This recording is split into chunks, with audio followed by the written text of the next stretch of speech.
अस्सलामुअलैकुम, आप देख रहे हैं बाखबर सुबह। मैं हूं Faisal Abbasi. Good morning to all of you. इस उम्मीद के साथ कि आपका आज का दिन भी बहुत अच्छा गुजरेगा। अपने प्रोग्राम में बहुत सी खबरें, बहुत से मामलात हम आपके सामने लाते हैं और बिलखुसूस वो खबरें जो उमूमन छापी नहीं जाती या दिखाई नहीं जाती और रोजनामा 92 न्यूज़ का भी हिस्सा होती हैं। बाज़ खबरें जो हम आपके साथ शेयर कर रहे होते हैं।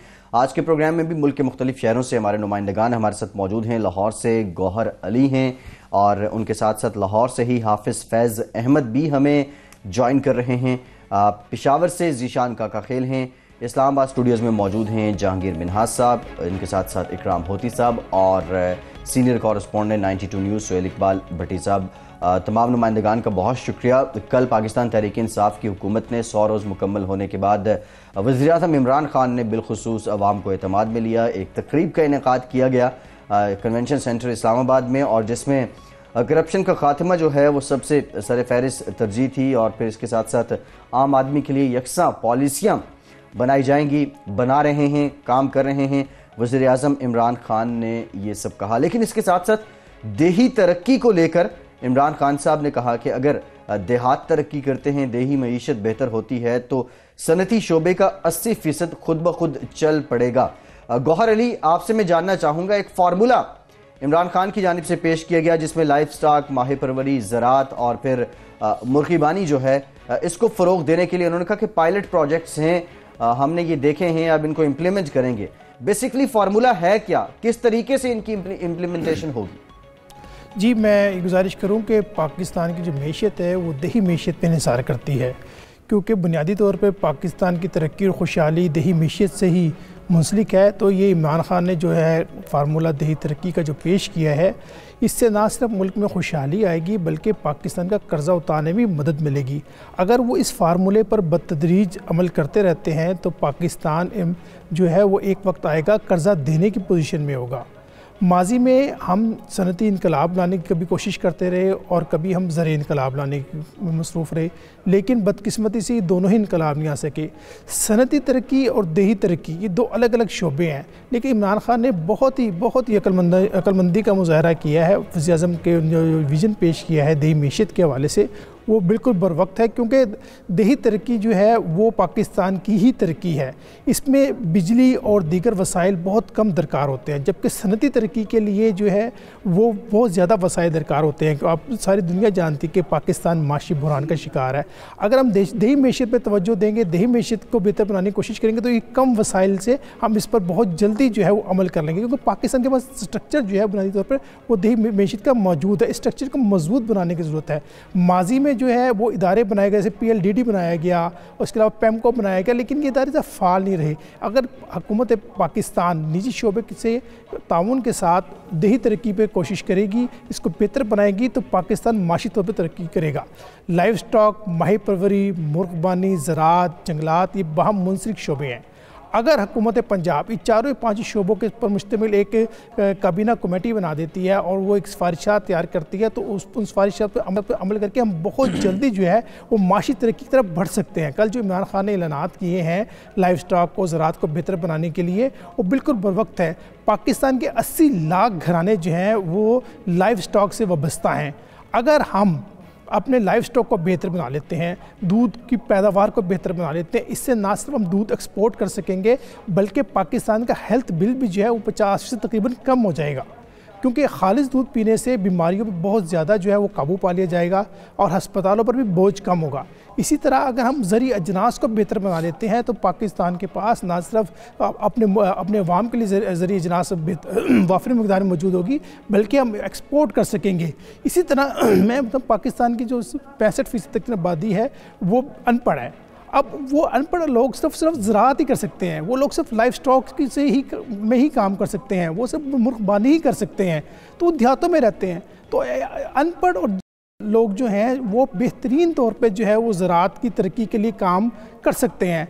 अब हमारा अलमिया ये है कि एक हमारे पास जो ज़री जिन्स है वो सरप्लस है और दूसरी हम इंपोर्ट कर रहे हैं, तो गैर मुतवाज़न ज़री पॉलिसी जो माजी में चलती रही, जैसे भट्टी साहब की एक स्टोरी भी है कि जो जिस तरह सियासी मुदाखलत होती है इन महकमों में, उससे ये महकमे तबाह हो रहे हैं। तो इमरान खान ने जो लाइफ स्टॉक की तरक्की के का मनसूबा पेश किया है और ज़राअत की तरक्की का, मुर्गबानी का, माही परवरी का, ये बेहतरीन मनसूबा है। फीड लॉट फैटिंग और सेफ द काफ, ये दो ऐसे मनसूबे हैं जो माजी में चलते रहे हैं, लेकिन किसानों को इनके पैसे नहीं मिलते। अब जो कट्टे को फरवा करना और उसे महफूज बनाना, ये दो बड़े अच्छे मंसूबे थे। इससे गोश्त की जो मिकदार है उसमें ना सिर्फ इजाफा होगा बल्कि आवाम को ताज़ा और अच्छा गोश्त मिल सकेगा और दुनिया भर में पाकिस्तान की जो गोश्त है। अच्छा गौहर साहब बताइएगा कि प्राइम मिनिस्टर ऑफ पाकिस्तान ने तो अपना वाज़े एक रोड मैप दे दिया, तहम अगर हमने ज़री शोबे के अंदर या लाइफ स्टॉक के अंदर तरक्की करनी है तो पंजाब का कलीदी किरदार होगा इन दोनों शोबों के अंदर।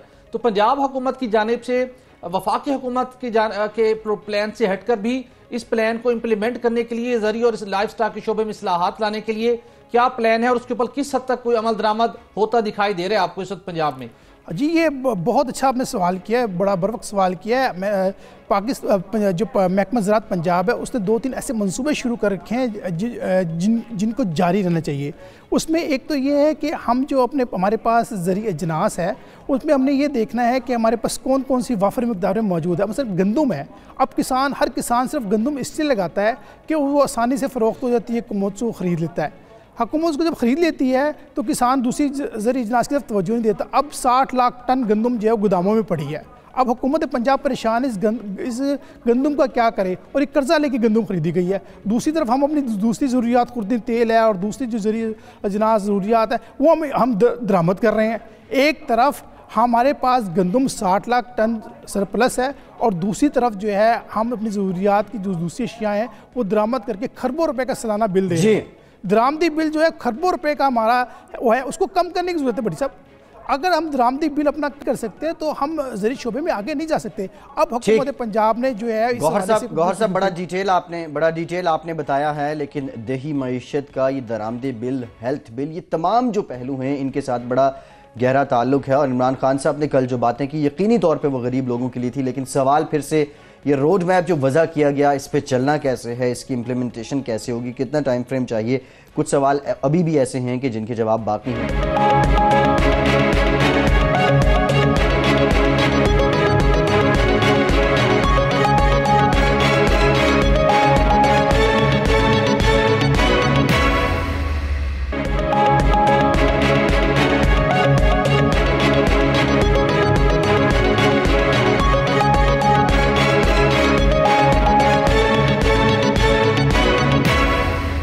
भट्टी साहब आपकी तरफ आऊँगा। वफाकी हुकूमत की हिदायत पर वज़ारत क़ानून ने बिल आखिर कानूनी इस्लाहात के लिए 8 क़वानीन में तरमीम का फ़ैसला किया है। मुसव्वदा हमने हासिल कर लिया है, बताइएगा वो कौन से क़वानीन हैं, तरमीम किस नौयत की हैं और मुसव्वदे में मज़ीद क्या कुछ दर्ज है? फैसल, देखिए, अपोजिशन की जमातों की जानिब से पाकिस्तान तहरीक इंसाफ की हुकूमत को गुज़श्ता कई रोज़ से बड़े तनकीद का निशाना बनाया गया कि 100 रोज़ गुजरने के बावजूद पाकिस्तान तहरीक इंसाफ की हुकूमत कोई कानून साजी नहीं कर सकी सिवाय फिनांस बिल की मंजूरी के अलावा, और कुछ इस टाइप का कोई कानून मंजूर नहीं करवाया गया। लेकिन इस हवाले से वज़ारत कानून में ये काम जारी था और मुख्तलिफ कानूनी इस्लाहात के हवाले से तरमीमी बिल तैयार किए जा रहे थे।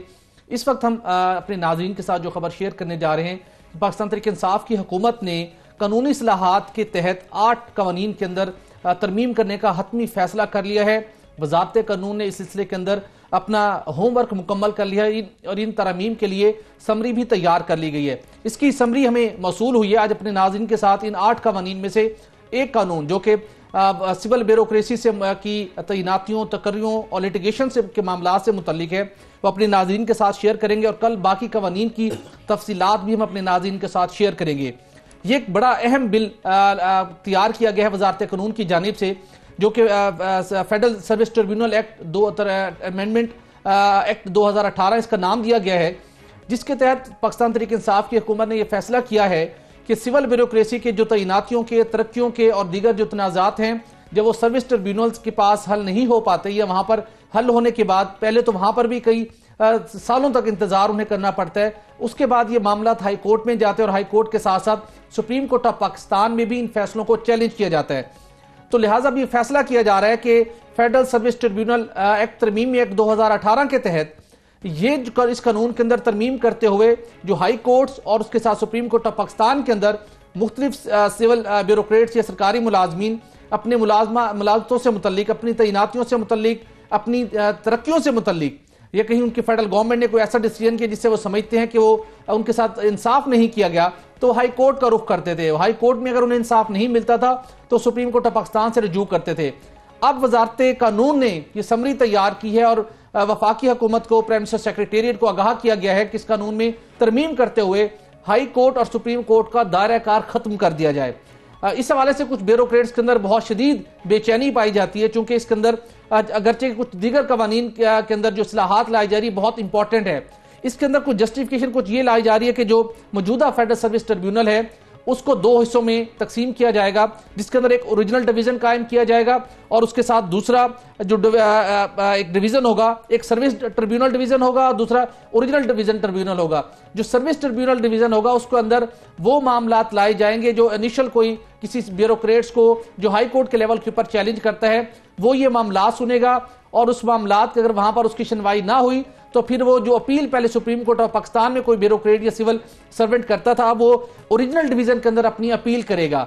ये तरीकेकार वजह किया गया है। जो सर्विस ट्रिब्यूनल होगा, सर्विस ट्रिब्यूनल में हाई कोर्ट के मसावी अहलियत के किसी शख्स का तकर्रुर होगा, चेयरमैन होंगे, उनके दीगर मेंबरान होंगे, जबकि जो ओरिजिनल डिवीजन कायम किया जाएगा उसके अंदर सुप्रीम कोर्ट ऑफ पाकिस्तान के जज के मसावी उसके चेयरमैन का तकर्रुर होगा।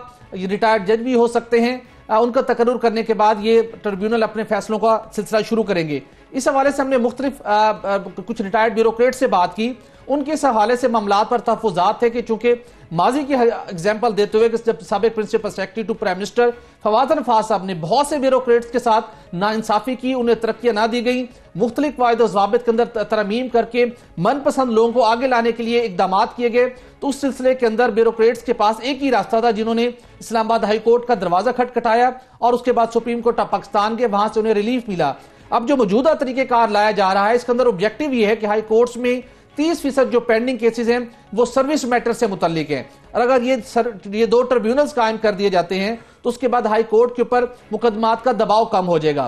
तो हम दूसरी जानिब इसकी जस्टिफिकेशन इसकी ये मिली कि ये कोई जवाब आप पेश नहीं कर सकते कि जो हाई कोर्ट से सुप्रीम कोर्ट ऑफ पाकिस्तान के ऊपर मुकदमात का दबाव कम करने के लिए ये एक नया इनिशिएटिव लाया जा रहा है। बड़ी साहब, एक क्वेश्चन वाकई उठाया जा रहा था लेजिस्लेशन को लेके पाकिस्तान तहरीक इंसाफ की हुकूमत पे, अब ये मुसव्विदा सामने आ गया है, इसकी मंजूरी और अगला जो सिलसिला है उससे मुतालिक भी हम अपने देखने वालों को अपडेट करते रहेंगे। एक और खबर समझ नहीं आती इस पर रोया जाए या हंसा जाए या फिर सर पीटा जाए। इस्लामिया कॉलेज यूनिवर्सिटी पेशावर के असातिज़ा ने तलबा का रिसर्च वर्क चोरी करके उनके उन्वान बदल के अपने नाम से वो पब्लिश करवा दिए हैं। ज़िशान काका खेल, आपकी खबर है, इन तलबा का मौक़िफ़ क्या है, कौन से डिपार्टमेंट हैं और किस लेवल के ये टीचर्स हैं, क्या नए हैं या फिर अरसे से यहाँ पे बैठे हुए हैं और दर्स व तदरीस का सिलसिला इन्होंने जारी रखा हुआ है? जी देखिए, ये इस्लामिया कॉलेज यूनिवर्सिटी पेशावर है जहाँ पर एमए पॉलिटिकल साइंस के तालिब इल्म सिकंदर ज़हीर का जो रिसर्च है, थीसिस है, उनको चोरी करके थोड़ी बहुत तब्दीलियाँ लाकर उसको जो है अपने नाम से न सिर्फ रिसर्च शाया किया है बल्कि रिसर्च पेपर और थीसिस बनाकर वो भी शाया किए हैं। ये जो है तालिब इल्म पॉलिटिकल साइंस डिपार्टमेंट का तालिब इल्म था इस्लामिया कॉलेज यूनिवर्सिटी पेशावर का, जिन्होंने सेशन 2014 से 2016 में रिसर्च किया था। बादशाह खान जो रिसर्च का टाइटल था मेन, बादशाह Khan movement versus social stratification, खुदाई खिदमतगार तहरीक बमुकाबला पुख्तून सोसाइटी में जो तबकाती निज़ाम की दर्जा बंदी है उस पर उन्होंने रिसर्च किया था, जिसको जो है असातिज़ा ने चोरी करके थोड़ी सी तब्दीलियाँ लाकर जो है अपने नाम से जर्नल में शाया किए हैं। ये जो टीचर है, एक जो है पुश्तो अकेडमी के डीन है जिसका नाम है नसरुल्लाह जान वज़ीर, और दूसरे जो है इनके सुपरवाइज़र भी थे इस तालिब इल्म सिकंदर ज़हीर के, और पॉलिटिकल साइंस डिपार्टमेंट के जो है असिस्टेंट प्रोफेसर भी थे। इस रिसर्च पेपर को चुरा कर जो है न वो सिर्फ असिस्टेंट प्रोफेसर से एसोसिएट प्रोफेसर बन गए, बल्कि उनको जो है एक रिसर्च पेपर की ज़रूरत थी। जो है उन्होंने अपने ही स्टूडेंट से जिनकी वो सुपरविज़न कर रहे थे चुरा कर जो है अपने नाम से शाया किया और जो है तरक्की पाई। इन दो असातिज़ा ने मिलकर जो है स्टूडेंट को न सिर्फ अपने हक से महरूम किया बल्कि स्टूडेंट को जो है दिल बर्दाश्त करके उनको उन हमेशा के लिए तालीम से जो है खैराबाद करने पर मजबूर किया। सिकंदर ज़हीर जो मुतासरा तालिब इल्म है, उनसे जब हमारी बात हुई तो उन्होंने कहा कि मेरा जो ये तहरीक था बादशाह खान तहरीक बमुकाबले पुश्तून सोसाइटी में जो है जो तबकाती निज़ाम मौजूद है, इस पर मैंने काफ़ी मेहनत की थी और मेरी ख्वाहिश ये थी कि मैं इस पर PhD और फिर पोस्ट डॉक्टरेट कर लेता, लेकिन जो है असातिज़ा ने मिलकर जो है मेरी तहकीक को चुराया और जिसकी वजह से मैं दिल बर्दाश्त हो गया। न सिर्फ ये कि मुझे अपने हक से महरूम रखा गया बल्कि जो है मुझे जो है दिल बर्दाश्त करके अभी तालीम को खैराबाद कहना पड़ रहा है। स्टूडेंट जो मुतासरा स्टूडेंट है उनके मुताबिक मैंने वाइस चांसलर को ख़त लिख दिया है, HEC को भी ख़त लिख दिया है, लेकिन जो है मुझे न तो ये बताया जा रहा है कि हमने क्या किया उस रिपोर्ट के ऊपर। उनके ऊपर फिर कमेटी भी बनाई गई, 5 मेंबर की कमेटी थी, लेकिन अभी तक जो है उनका कोई रिजल्ट नहीं आया है। इस सारे मामले का जो है तकरीबन 1 साल इस पर गुजर गया है, लेकिन ये स्टूडेंट जो है इसको कुछ रिजल्ट नहीं दिया जा रहा है। इस तमाम मामले पर जवाब ने डॉक्टर आमिर साहब जो इस मामले में तो जब भी किसी तहकीकी मकाले के अंदर चरबसाजी का मामला हो तो उसके लिए रेलेवेंट फोरम HSC है। क्या इस मामले की शिकायत HSC में की गई और HSC की जानिब से कोई कमेटी कायम की गई या नहीं? देखिए भट्टी साहब, HEC ने जो है इस मुतासर तालिब इल्म ने HEC को भी लेटर दिया था। उन्होंने जो है अपनी जो इंक्वायरी थी वो मुकम्मल करके यूनिवर्सिटी को भेज दी है, लेकिन अभी जो है यूनिवर्सिटी ने इन सारे इंक्वायरी रिपोर्ट को गायब कर दिया है और स्टूडेंट को कह रहे हैं कि इसमें मजीद वक्त लगेगा। जब इस सारे मामलात पर हमने इस्लामिया कॉलेज यूनिवर्सिटी के रजिस्ट्रार तौकीर आलम साहब से बात की, डॉक्टर तौकीर आलम साहब, तो उन्होंने कहा कि हसास मामला है, इसमें मजीद 3-4 महीने लगेंगे और जो भी जो है इसमें जिसमें पाया गया तो इनको हम सजा देंगे। अगर स्टूडेंट राय हक पर रहा तो उनके हक में फैसला सुनाया जाएगा और अगर टीचर का जो है इसमें कोई पाया गया तो हम जो है उनको जो है सजा देंगे। इसी मामले पर जब ने जो टीचर है जो इस मामले में सारे में मुलविस है, डॉक्टर आमिर साहब, जब उनसे हमने बात की तो उन्होंने कहा कि इस मामले पर मैं आपसे कोई बात नहीं करना चाहता और स्टूडेंट ने यह भी इल्ज़ाम लगाया है कि इसी तरह और भी काफ़ी जो है स्टूडेंट है जिनके रिसर्च को जो है चोरी कर दिया जाता है। भट्टी साहब, ये भी आपको अर्ज करता चलूँ कि ये जो टीचर है डॉक्टर आमिर साहब, ये इनके सुपरवाइजर भी थे। अच्छा दिशान, में ये जरूर सजेस्ट करूंगा आपको कि HEC के रूल्स के मुताबिक अगर रिसर्च वर्क में चरबासाजी साबित हो जाए तो मुतलका प्रोफेसर को ब्लैक लिस्ट कर दिया जाता है, वो पाकिस्तान की किसी यूनिवर्सिटी में तदरीस के काबिल नहीं रहते। तो आप वाइस चांसलर से जरूर रब्ता कीजिएगा कि आपको उनसे मालूमात मिल सकेंगे HEC की रिपोर्ट को क्यों अब तक डिस्क्लोज नहीं किया गया और कार्रवाई क्यों अमल में नहीं लाई गई। भट्टी साहब, ये जब हमने तलबा से बात की और जो अंदरूनी जो हमारे कुछ टीचर से बात हुई तो उनका यही कहना है कि सियासी असर वसूख इस्तेमाल करके जो है इस मामले को दबाया जा रहा है। इससे न सिर्फ ये जो टीचर है ये ब्लैक लिस्ट हो जाएगा, आपने बताया, लेकिन जिस तरीके से आप ये खबर बनी यकीनी तौर पे ये अफसोसनाक है, अलार्मिंग है। दरस व तदरीस का शोबा, टीचिंग, इसको तशबीह दी जाती है पैगंबरों के शोबे से, लेकिन ये सब क्या हो रहा है समझ से बाहर है। भट्टी साहब, आपकी तरफ आते हैं। महकमे आबपाशी समेत पंजाब भर में सरकारी इदारों में तैनात इंजीनियर्स ने हड़ताल कर दी है। मौक़िफ़ क्या है इनका, मुतालिबात क्या हैं इनके? फैसल, मामला ये है कि हम देख रहे हैं कि 26 दिसंबर से पंजाब भर में और मुल्क के दीगर सूबों के अंदर भी सालाना भल सफाई का प्लान शुरू हो जाता है। इरसा की जानिब से नहरों को बंद किया जाता है, जिसे हम एनुअल कैनाल क्लोजर का प्लान बताते हैं। उसके तहत 35 से 30 से 35 दिनों के दौरान सूबे भर के अंदर स्पेशली सिंध और पंजाब की जो नहरें हैं उनकी सफाई का इंतज़ाम किया जाता ताकि बाकी सालों के अंदर किसानों को जो पानी की फराहमी है वो मौसर तरीके से यकीनी बनाई जा सके। अब जब ये मामला एनुअल कैनाल क्लोजर का बिल्कुल सर पर आन पहुंचा तो ऐसे मौके के ऊपर पंजाब के अंदर काफ़ी अरसे से जो ऐसे महकमे आबपाशी समेत पंजाब हुकूमत के मुख्तलिफ इदारों में काम करने वाले जो इंजीनियर्स थे वो अपने मुतालबात के ऊपर आवाज़ उठा रहे थे कि उनके साथ जो उनकी तनख्वाहें हैं उसके ऊपर दीगर सूबों के मुकाबले में और वफाकी हुकूमत के मुकाबले में उनके साथ नाइंसाफ़ी बरती जा रही है। उनका मौक़िफ़ ये था कि पंजाब में ग्रेड 17 में तैनात होने वाले महकमे आपाशी के इंजीनियर्स हों या पंजाब हुकूमत के मातहत CNW या दीगर इदारों के अंदर काम करने वाले इंजीनियर्स हों, उन्हें माहाना तनख्वाह 35,000 रुपये उनकी मुकर्रर है। जबकि वफाकी हुकूमत में जो वफाकी हुकूमत के मुख्तलिफ इदारे हैं वहाँ पर ग्रेड 17 में तैनात होने वाले इंजीनियर्स को 90,000 रुपये माहाना सैलरी से उनका आगाज़ होता है। उसके साथ साथ खैबर पख्तूनख्वा की हुकूमत ने रिसेंटली टेक्निकल अलाउंस मंजूर किया 1.5% ऑफ बेसिक सैलरी, जिसके नतीजे में उनकी तनख्वाहें भी 90,000 माहाना तक पहुँच गई हैं। पंजाब के इंजीनियर्स की जानिब से और स्पेशली महकमे आपाशी के इंजीनियर्स की जानिब से पंजाब हुकूमत से मुसलसल ये मुतालबा किया जा रहा था कि दीगर सूबों की तरह उनके साथ उन्हें भी इक्वल ट्रीट किया जाए।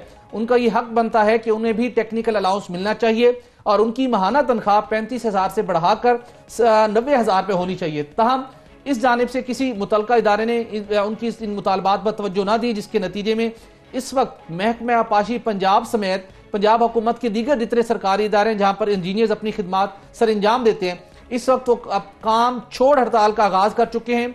और आए रोज़ गुज़श्ता रोज़ भी वो लाहौर के अंदर सरापा एहतजाज थे, मुख्तलिफ एहतजाजी रैलियाँ हो रही हैं, लेकिन उनके इस मसले की जानिब कोई तवज्जो देता दिखाई नहीं दे रहा। मसला इस वक्त ये है जो पंजाब के दीगर इदारों के अंदर भी जब इंजीनियर काम छोड़ हड़ताल पर जाएंगे, काम नहीं करेंगे, उन्हें भी मुश्किलात का सामना करना पड़ेगा। लेकिन इस वक्त सबसे ज़्यादा मुश्किलात का और जिन चैलेंजेस का सामना करना पड़ रहा है वो महकमा आपाशी पंजाब है, जो मुतफक्किर है इस बात के ऊपर कि 26 दिसंबर से सालाना कनाल क्लोजर का आगाज़ होना है और इस सिलसिले के अंदर 1 से 1.5 माह कबल ही मनसूबाबंदी शुरू कर दी जाती है।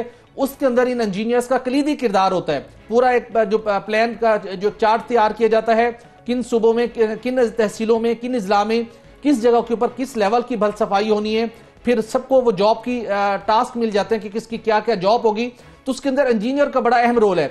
अब वो इंजीनियर्स दफातर में काम नहीं कर रहे, उस प्लान की तैयारी के ऊपर काम रुक चुका है, एक बहुत परेशानी का आलम है। इस अमर के नतीजे में इंजीनियर्स ने भी वज़ीर आला पंजाब को और उसके साथ सूबाई वजीर आपाशी को उन्होंने खत लिखा है मोहसिन लगारी साहब को कि आप इस मामले पर तवज्जो दीजिए।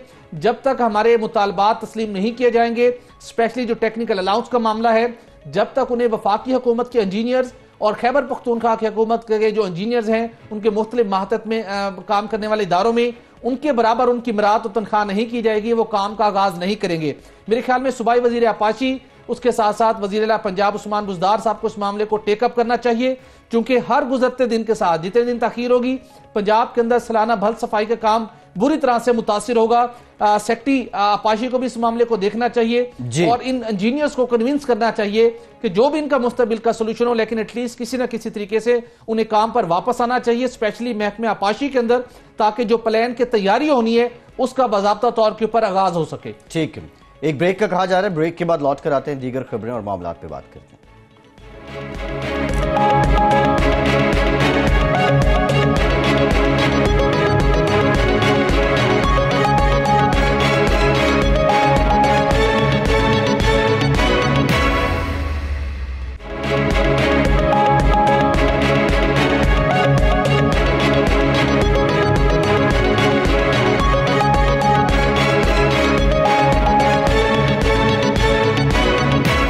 ब्रेक के बाद एक बार फिर से आपको खुशामदीद कहेंगे। अगली खबर रोज़नामा 92 न्यूज़ के फ्रंट पेज पे भी है और अफसोसनाक, हैरानकुन और तशवीशनाक खबर है। एड्स के मरीजों की तादाद पाकिस्तान में 2 लाख से तजावुज़ कर गई है। जहांगीर मिन्हाज साहब की खबर है, अखबार में भी आप इसकी डिटेल देख सकते हैं। जहांगीर मिन्हाज साहब, 25 साल से नेशनल एड्स कंट्रोल प्रोग्राम चल रहा है और उसके बावजूद एड्स के मरीजों की तादाद में बतदरीज इजाफा ही होता जा रहा है। ये प्रोग्राम, इसकी अफादियत क्या है? लेकिन फैसल, मुल्क में जो HIV एड्स से मुतसरा मरीज़ हैं उनकी तादाद 2 लाख से तजावज़ कर चुकी है और इस ख़तरनाक बीमारी की कंट्रोल के लिए 25 साल कबल मुल्क में वफाक की सतह पर एक प्रोग्राम शुरू किया गया जिसका नाम नेशनल एड्स कंट्रोल प्रोग्राम रखा गया। उसका मकसद ये था कि दूर दराज जो पैराफ्रीज जो मुख्तलिफ सूबों में, देहातों में जहाँ पर इस बीमारी के फैलने के खदशात हैं उनको कंट्रोल किया जाए, उनको वहाँ पर सेंटर कैंप किया जाए, वहाँ पर कोई ऐसी काउंसलिंग की जाए और इस तरह के जो केसेस आ रहे हैं लोगों को मोटिवेट किया जाए जिनमें इस वायरस के वो खदशात उनको टेस्ट कराने के। तो इसकी जो फंडिंग का तरीकाकार है वो हुकूमत पाकिस्तान के साथ साथ साथ यूनिसेफ भी कर रहा है, फिर एक बहुत बड़ी फंडिंग ग्लोबल फंड इसको फाइनेंस कर रहा है, इसकी माली मावनत कर रहा है। तकरीबन 3 साल बाद $45 मिलियन की जो इमदाद है इसको मिल रही है और 1994-95 में ये प्रोग्राम शुरू किया गया। अब ये हुआ ये कि जो मुस्लिम लीग नून के दौर में एक सरबराह लगा दिए गए, वही जो यहाँ पे होता रहा है, एक सिफारशी बुनियादों पर एक बंदे को इसका इंचार्ज लगा दिया गया। अब इस प्रोग्राम में उन्होंने इसको NGOs को सप्लाइट कर दिया और वो NGOs जो है वो बदकिस्मती ये है, उनका डायलीमा हमारे साथ ये हो रहा है कि वो सेमिनार, वो फोरम, उसकी आगाही प्रोग्राम जो है वो 5 स्टार होटल में हो जाते हैं, जबकि ये जो बीमारी है इसके जो मरीज़ आए हैं अभी रिसेंटली इसकी जो तादाद बड़ी ख़तरनाक आई है वो सिंध के और जनूबी पंजाब और सेंट्रल पंजाब से भी आई है। इस वक्त जो इस प्रोग्राम के जो इंतज़ामिया है उसका जो दावा है वो कहते हैं कि 1.5 लाख मरीज़ हैं पाकिस्तान में एड्स और HIV से मुतसला जो है, जबकि उनके पास जो रजिस्टर्ड शुदा डाटा है वो 25,000 का है। और इसमें भी दिलचस्प बात यह है कि ये डाटा गुज़श्ता 8 साल से चला आ रहा है और इसमें उन्होंने ये कहा है कि कुछ मरीज़ ठीक हो गए। वो जो इन्होंने दावा किया है कि हमने जो सेंटर कर रखे हैं मुल्क में इस वक्त 33 सेंटर हैं, 33 सेंटर हैं 22 करोड़ की आबादी के लिए, जहाँ पे इसका इलाज या काउंसलिंग या आप किसी हद तक इसकी मेडिसिन जो दी जा रही है। अगर इस बीमारी को बर वक्त इसकी डिग्नोज हो जाए, तशखीस हो जाए तो इसको कंट्रोल किया जा सकता है और मरीज़ को एक लंबे अरसे तक आप ज़िंदा रख सकते हैं। लेकिन बदकिस्मती ये है कि ना उन लोगों को मुतहरक किया गया, ना वो पैराफ्रीज में गए, देहातों में गए, कंट्री साइड में गए कि जहाँ पे ये लोग, जहाँ पे शऊर नहीं है, आगाही नहीं है, जहाँ पे आप नशे की लानत है, सरियों का दोबारा इस्तेमाल है। हमारे यहाँ जो हेल्थ सेंटर बने हुए हैं, जो नीम हकीम हैं, जो दमसाज हैं, जो मुख्तलिफ वो लोग इलाज कर रहे हैं लोगों का, जिसमें वो जो प्योरीफाई मेथड यूज़ नहीं हो रहा, तो वहाँ पे इसकी काउंसलिंग नहीं की गई। इस वक्त जो ये 33 सेंटर हैं वहाँ पे भी इनका ये दावा है कि हमारे पास जो रजिस्टर्ड मरीज़ हैं वो 25,000 हैं और ये तादाद ना बढ़ रही है, ना इनको वो ठीक करके कोई घरों में भेज रहे हैं, ना इनकी नई जो हौसला अफजाई की जा रही है कि नए लोग टेस्ट कराने के हैं जिनमें ये शक व शुबात पाए जाएँ कि उनको ये बीमारी है, ये वायरस लाहक है। इस वक्त जो टेस्ट कराने की शरह हमारे यहाँ जो एड्स के मरीज़ों की HIV से मुतसला जो हो सकते हैं वो 10% से भी कम है। और ये भी एक बड़ी तशवीशनाक सूरत हाल है कि 25 साल पहले एक प्रोग्राम शुरू हुआ जिसमें 1.5 लाख, इनका दावा है कि 1.5 लाख हमारे पास मरीज़ हैं, जबकि हमारे पास जो अदाद-ओ-शुमार हैं वो 2 लाख से भी तजावज़ कर चुके हैं। जहांगीर में साहब ये बताइएगा कि 33 सेंटर कायम होने के बावजूद 25 साल से प्रोग्राम चल रहा है, जो मरीजों की तादाद के हवाले से तजाद क्यों है? बहुत ज़्यादा फ़र्क है इस हवाले से। जब तक तादाद का सही अंदाज़ा नहीं होगा तो आप उस वक्त तक उस मसले के तदारक आप बेहतर तरीके से आप कोई प्लानिंग नहीं कर पाएंगे। और इसके साथ बताइए ministry of national health regulation के मातहत जो मुख्तलिफ प्रोग्राम चलते हैं उसके अंदर उनकी क्या जिम्मेदारी है और इस डाटे की करेक्शन के हवाले से और इसके हवाले से अवेयरनेस लोगों के अंदर क्रिएट करने के लिए वहाँ पर क्या इकदाम किए जा रहे हैं? ये बड़ी साहब बिल्कुल ये वजारत सेहत का एक ज़ैली इदारा है, नेशनल एड्स कंट्रोल प्रोग्राम, और इसका ये वफाक पे भी है और ये सूबों में भी है। इसमें ये जो इनका जो डाटा है 25,000 का, ये कहते हैं कि हमारे पास जो हमने टीमें भेजी हैं, मुख्तलिफ जो लोग आए हैं जिनकी बाकायदा तशखीस हुई है वही है। लेकिन सवाल ये है कि अब ये इतने अरसे से प्रोग्राम चल रहा है और इतनी जिद्दत आ गई है मेडिसन में, तिब में, चीज़ें बहुत ज़्यादा वो मॉडर्न होती जा रही हैं, तो अब लोगों को इस हवाले से जो पाकिस्तान में जो वायरस है, जो लोग दबे हुए हैं जिनको पता ही नहीं है कि हमें ये बीमारी लाक हो चुकी है, उनकी कंट्रोल के लिए कोई अमली इक़दाम किए जाते हैं। ठीक, मरीजों की तादाद बढ़ती जा रही है और नेशनल एड्स कंट्रोल प्रोग्राम की कारकर्दगी क्या है? हैरान कुन बात है। अगर ये इदारा काम कर रहा हो तो मरीजों की तादाद में फिर इजाफा क्यों हो रहा है? लाहौर से हाफिज फैज़ अहमद हमारे साथ मौजूद हैं। फैज़, आपकी तरफ आएंगे। कल जहाँ बहुत सी बातें हुई और बिलखुसूस वज़ीर रेलवे शेख रशीद अहमद साहब को लेकर भी बातें होती रहीं, PTI के 100 रोज़ मुकम्मल होने के बाद जो तकरीब का इनेकाद किया गया, रेलवे की कारकर्दगी इन 100 दिनों में क्या रही? जी, मैं बताता चलूँ कि वफाकी वज़ीर रेलवे शेख रशीद अहमद को इस वक्त रेलवे में मुख्तलिफ चैलेंजेस का भी सामना है। जब उनको वज़ारत रेलवे का कलमदान सौंपा गया तो उन्होंने इस हवाले से पहले वर्किंग भी की और ऐसे ऐलानात भी किए जिन पर अमल दरामद भी शुरू किया गया है। जैसे रेलवे में भर्तियों का अमल शुरू कर दिया गया है और तकरीबन 10,000 से ज़ायद वैकेंसियों पर इन्होंने भर्ती का अमल शुरू किया है। इसी तरह मुख्तलिफ़ शोबों से फ्रेट ट्रेन को बढ़ाने के लिए और फ्रेट सर्विस को बेहतर करने के लिए, रेवेन्यू में इजाफ़ा करने के लिए मुख्तलिफ़ कंपनियों से कोल की तरसील के लिए भी मुख्तलिफ़ प्रोजेक्ट पर उन्होंने काम शुरू किया है और बल्कि इस पर मुआहदे भी हुए हैं। इसी तरह रेलवे का जो मेन इस वक्त जो हम कहते हैं चाइना के साथ CPEC के तहत ML1 का प्रोजेक्ट है, उस पर भी, उसके डिज़ाइनिंग और दीगर मामलों पर भी रेलवे हेडक्वार्टर में चंद रोज़ कबल बाकायदा मुआहदे पर दस्तखत हुए हैं। चीन का 6 रुकनी वफद पाकिस्तान आया था।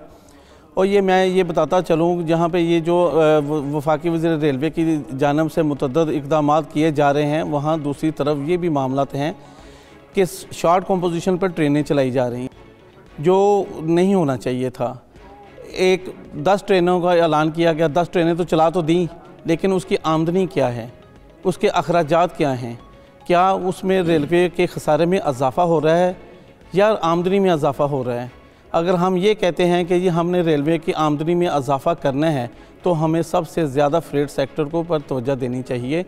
बेशक मुसाफिरों की सहूलत के लिए या आवाम की सहूलत के लिए शेख रशीद साहब ने 10 ट्रेनें तो चला दी हैं, लेकिन ये भी सोचना चाहिए कि दूसरी तरफ उनकी हालत कैसी है। हमने लाहौर से रावलपिंडी नई ट्रेन चलाई, पहले उसका शेड्यूल चेंज किया, बाद में उसके स्टॉपेज बढ़ा दिए। उसकी वजह क्या है, उसमें जो मुसाफिरों की ऑक्यूपेंसी है वो बहुत कम है।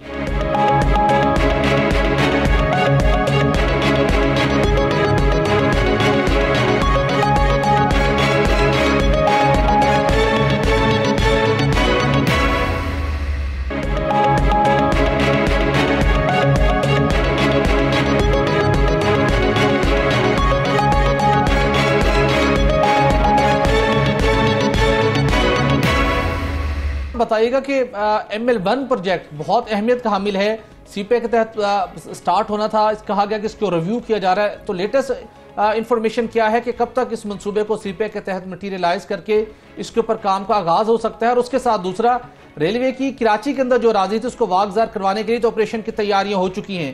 पंजाब के अंदर भी रेलवे की सैकड़ों एकड़ अराजी मुख्तलिफ लोगों के कब्जे में है, क्या उसको वागजार करवाने के लिए भी कोई इकदाम किए जा रहे हैं? जी बिल्कुल सही कहा कि रेलवे की जो ख़ास तौर पर अराजी का मामला है, ये आज का नहीं है, कई सालों से है। रेलवे की अराजी पर एक तो पहली बात है कि रेलवे का जो शोभा लैंड है, उनके पास कोई ऐसा फिगर ही नहीं है कि रेलवे की कितनी अराजी पर कब्ज़ा है। रेलवे की जो अराजी है, ख्वाजा साद रफ़ीक के दौर में इन्होंने एक फ़ैसला किया गया कि तमाम अराजी का जो रिकॉर्ड है वो कंप्यूटराइज़ किया जाए, और इस पर पंजाब अर्बन यूनिट के तावन से 40 अरब रुपये की मालियत से ये मनसूबा शुरू किया गया, जो मैं समझता हूँ कि आज तक उस पर वो मुकम्मल ही नहीं हो सका। वो 40 अरब रुपया कहाँ गया, उसका कौन जिम्मेदार है? रेलवे अराजी का जो तमाम रिकॉर्ड कंप्यूटराइज़ करना था पूरे मुल्क में, उसका फ़िज़िकल सर्वे कराया गया। फ़िज़िकल सर्वे में ये बात सामने आई कि रेलवे की जो इस वक्त लैंड है, पहले जो रेलवे का शोबा लैंड कहता था, वो कहता था जी 4 से 5 हज़ार एकड़ पर ज़मीन पर कब्ज़ा है, लेकिन जब फिज़िकल सर्वे कराया गया तो पता चला कि उसकी तादाद हज़ारों एकड़ में है, बल्कि उसकी तादाद 10,000 एकड़ से भी बढ़ चुकी है। और जो कब्ज़ा ग्रुप की तादाद है वो 18,000 है जो रेलवे की ज़मीन पर काबज़ हैं। और जब वफाकी वज़ीर रेलवे शेख रशीद आए, इन्होंने सबसे पहले ये भी काम शुरू किया कि मुल्क भर में कराची समेत लाहौर तमाम रेलवे की तमाम डिवीज़नों में उन्होंने कहा कि कब्ज़ा ग्रुपों के ख़िलाफ़ बिला तफरीक कार्रवाई की जाए। लेकिन कार्रवाई तो शुरू कर दी गई, लेकिन ये बात भी सामने आई कि जैसे ही वो इन्होंने जो जगह वार गुजार कराई, चंद रोज़ के बाद बाज़ इलाकों में ये शिकायत सामने आई कि वहाँ पर दोबारा कब्ज़ा हुआ। वहाँ किसकी मिली भगत से कब्ज़ा हुआ, उसका कौन जिम्मेदार था, क्या किसी के खिलाफ एक्शन लिया गया, कोई बात नहीं। दूसरी जानब जब हम ML1 जो है वो रेलवे का जो एक बड़ा प्रोजेक्ट है, इसका आज तक ये मसला पैदा हुआ कि ये 1 साल पे इस पे काम हो रहा है ML1 के। ठीक, पहले ये कहा कि 8 बिलियन रुपए की अपडेट किया कि रेलवे का खसारा कम करना इंतहाई ज़रूरी है और उसके लिए रिस्ट्रक्चर करना पड़ेगा, रेलवे को अंदर के मामलात को बेहतर करना पड़ेगा। आपका ये भी कहना है कि ज़्यादा ट्रेन चलाने से रेलवे की कारकर्दगी बेहतर नहीं हो जाएगी। भट्टी साहब आपकी तरफ आते हैं। 3.78 अरब डॉलर का कर्ज जो पाकिस्तान को मिलना है, बल्कि ये जाते जाते बच गया, अब दोबारा से एक उम्मीद बनी है, नज़र आ रही है कि ये कर्ज पाकिस्तान को मिल जाएगा। दासू डैम के लिए रुकावट कहाँ पे है, जब वहाँ ज़मींदार जो मकामी लोग हैं वो ज़मीन देने के लिए भी तैयार हैं, पैसे भी अरेंज हो रहे हैं, काम क्यों नहीं शुरू होता? फैसल देखिए, दासू हाइड्रो पावर मनसूबा मुल्क की तरीक़ एक बहुत अहम मनसूबा साबित होने जा रहा है और इसका फ़ेज़ 1 2021 में मुकम्मल होना था। फास्ट ट्रैक इस मनसूबे को डिक्लेयर किया गया था, जिसके ऊपर काम का आगाज़ होना था, लेकिन बदकिस्मती के साथ काम उस रफ्तार से शुरू ना हो सका। वज़ारत आबी वसाइल के अंदर फैसल वाडा साहब ने जब उसका चार्ज संभाला तो उन्होंने इस बात की इंक्वायरी करवाई कि क्या वजूहात है कि आज तक हम बात करते रहे कि दासू पन बिजली मनसूबे से हम 2021 तक 2160 मेगावाट सस्ती तरीन बिजली पैदा करेंगे, लेकिन उसके लिए ज़मीन एक्वायर करने का प्रोसेस मुकम्मल क्यों नहीं हो पा रहा। तो मुख्तलिफ वजूहात पेश की गई। कहा गया था कि ज़मीन के जो मुख्तलिफ मालकान हैं उनको अदायगियों के लिए पैसे मौजूद नहीं हैं। फिर मजीद तहकीकात हुई तो पता चला कि वर्ल्ड बैंक की जानिब से 3 अरब 78 करोड़ डॉलर का कर्ज मंजूर किया गया, लेकिन उस कर्ज को हासिल करने के लिए कुछ फॉर्मेलिटीज पूरा होना बाकी हैं जो कि 2 साल से पूरी नहीं हो पा रही। तहकीकात मजीद हुई तो पता चला कि सिर्फ मिनिस्ट्री ऑफ आबी वसाइल की तरफ से एक मीटिंग के बाद एक एनओसी जारी करना था वर्ल्ड बैंक को, जिसके बाद ये कर्ज की रकम का अजरा होना था, वो एनओसी जारी नहीं किया गया। इस मामले का नोटिस लिया गया, हमने अपने प्रोग्राम में ये मामला टेकअप किया। उसके बाद मजीद तहकीकात ये भी की गई कि दासू पनबिजली मंसूबे के लिए जो जमीन एक्वायर करने का अमल था वो किस हद तक मुकम्मल हुआ, तो वो सारा अमल भी नामुकम्मल था। वहां पर तनाज़ात पैदा हो रहे थे, कुछ लोगों के पैसे हासिल कर चुके थे लेकिन वो कब्जा देने को तैयार नहीं थे, दीगर लोग उनके मुतालबात बहुत ज्यादा बढ़ गए थे कि वो इसके लिए जमीन सरेंडर करने के लिए मुंह मांगे पैसे वसूल करेंगे। तो इस मसले को हल करने के लिए वापडा और मिनिस्ट्री ऑफ वाटर रिसोर्सेज की मबैन मीटिंग्स हुई, और उसके बाद जब स्पेशली फंड्स की किल्लत का सामना हुआ तो मिनिस्ट्री ऑफ आबी वसाइल की जानिब से तमाम फॉर्मेलिटीज को पूरा करने के बाद वर्ल्ड बैंक को एनओसी से मुतल्लिक आगाह किया गया, जिसके नतीजे में वर्ल्ड बैंक ने जो खदशा पैदा हो गया था कि 3 अरब 78 करोड़ डॉलर का जो कर्ज है वो उसको कैंसिल कर देंगे, वो कैंसिल होने से बच गया है। जिसके बाद अब दासू पनबिजली मंसूबे के लिए जमीन और अराजी के हसूल का तरीकेकार अब मुमकिन हो गया और उसके लिए स्ट्रेटजी बाज़ाब्ता तौर के ऊपर तय कर ली गई है, जिसके ऊपर अमल दरामद शुरू हो गए। इसके तहत ये जो दासू डैम की हदूद में मुकीम खानदान हैं उन्हें तमीराती काम के आगाज को जल्द अज जल्द आगाज करने के लिए उनसे कहा गया कि आप अपनी जमीनों से दस्तबरदार हो। लेकिन उसके साथ साथ कमिश्नर हजारा डिवीजन की सरबराही में एक कमेटी कायम की गई। उस कमेटी ने उन तमाम अराजी के मालकान से बयान हल्फी हासिल किया है, जिसके अंदर वो अराजी का जो हुजम है वो लिखा गया है, उसके साथ शराइत और जवाबित लिखी गई हैं और उसके साथ ही जमीन का रेट भी तय कर दिया गया है ताकि दोबारा मामला लिटिगेशन में न जाएं, अदालत में जाके मामला तखीर का शिकार ना हो, हुक्म इम्तनान आने की सूरत में दोबारा काम मुतासिर ना हो। तो इस तरीकेकार के मुताबिक जब बयान हल्फी अब जमा होना शुरू हो गए, 4320 मेगावाट जो फेज 1 के मंसूबे के लिए राजी का हसूल था वो तकरीबन ये मामला कंप्लीट नजदीक पहुंचने के करीब है। जैसे ही बयान हल्फी हासिल करने का मरहला मुकम्मल होगा, फौरी तौर के ऊपर जमीन के मालकान को अदायगियां कर दी जाएंगी।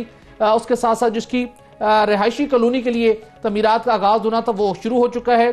जहां पर डैम ने तमीरों ने जहां पर पानी जखीरा करना है उसके लिए हमें 7888 एकड़ अराजी दरकार है। तो इस अराजी के लिए पैसे मौजूद हैं। काम का आगाज तेज रफ्तारी से शुरू करने के बावजूद अब ये मनसूबा 2021 में मुकम्मल फिर भी नहीं हो पाएगा। इसकी नई डेडलाइन मुकर्रर कर दी गई है, यानी कि 2023, और इसके साथ साथ 2023 तक इसके फेज 1 को 2130 मेगावाट बिजली पैदा करने के लिए जो हिकमत अमली इवॉल्व की गई है, वापडा को कहा गया कि फास्ट ट्रैक के ऊपर काम करे। और ये बताया जा रहा है कि इस मंसूबे की में तखीर के नतीजे में यौमिया 30 करोड़ रुपए मुल्क की माशियत को नुकसान होगा जब हम 2021 में इसको मुकम्मल नहीं कर पाएंगे। लेकिन मजीद नुकसान ना हो, जिसके लिए एक नया प्लान बाज़ाब्ता तौर के ऊपर जारी कर दिया गया है। ठीक है।